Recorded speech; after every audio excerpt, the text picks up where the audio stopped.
So I'm just going in with some paint dapper, same paint that I used. But for this, you can tell that I'm really not trying to use much paint. I'm really using this more as a paint marker. So I'm not trying to press down too hard, because with the paint dabbers, if I press down, that's going to obviously dispense paint. So I'm just really trying to lightly drag some paint along the surface. Make sure it's dry. Alright, then I'm going to go in and ink this, and this is one of the really cool things about it. You can work with a lot of different kind of inks.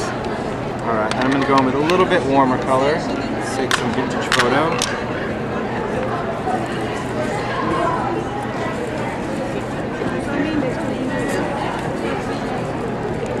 Alright, so we've worked all that color into it. And now we're going to create the resist. So just like on the grunge, I'm able to go in with some water, spray some on the cloth, and now I can go in and bring back my paint color. So the paint was a resist? The paint works as a resist to distress, always. Alright, so we have this, so let's take some stamps.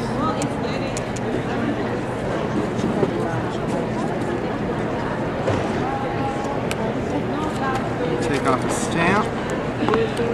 It's just a mini script.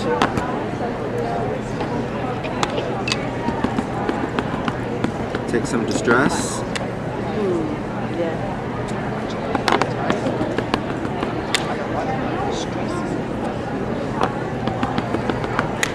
And you're just going to stamp it. Be really careful to line it up. Take your time to measure everything out.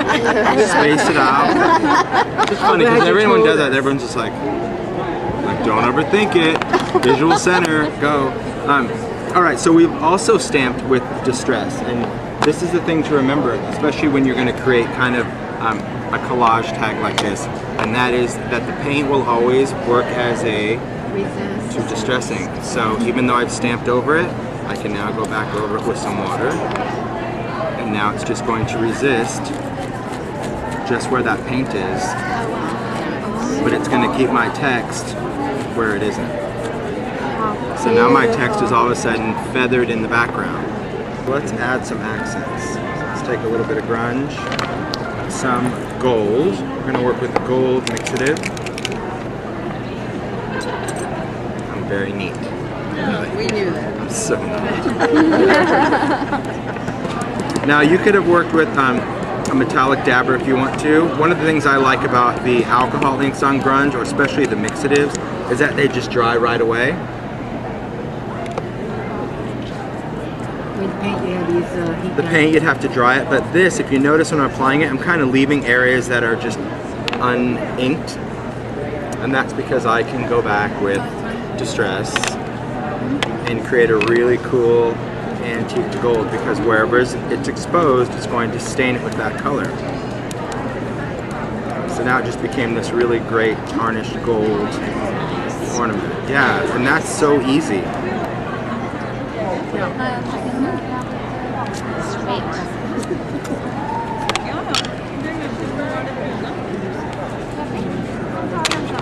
So, distress, ink,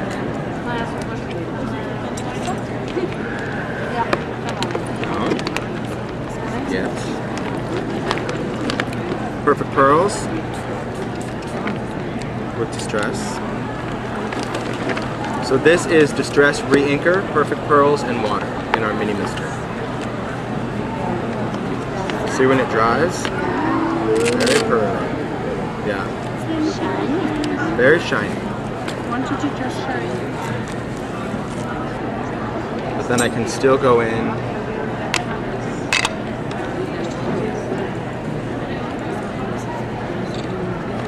and just create kind of a nice burnt edge.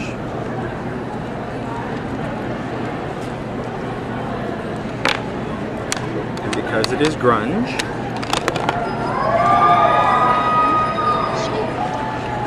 yep, I can shape it, and it's going to keep that shape.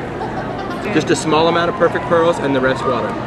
And then you just shake it up. So once you shake it, it will separate at the bottom, but if you just shake it again, it will mix it right back up. And the best thing is you can combine any color ink with any color perfect pearls. So now we're going to attach this. So this, we're just going to use a little bit of glossy accents. Yep. Be really careful to spread this out evenly. Make sure you get every inch of the grunge. We just give them away. We have bowls of them to take. So we're just going to take some of the new foliage. We're going to bend some flowers. We'll take some leaves. This goes in here. This goes in here. We can bend this out too. That's when it was really funny. I was like, you could tell our sense of priority. It's like, it's nothing.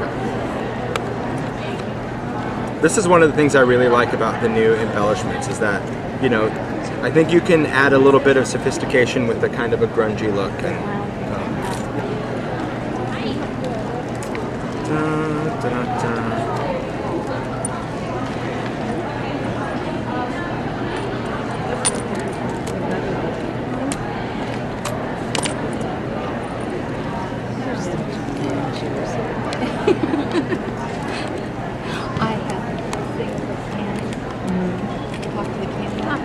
Beautiful. There you go.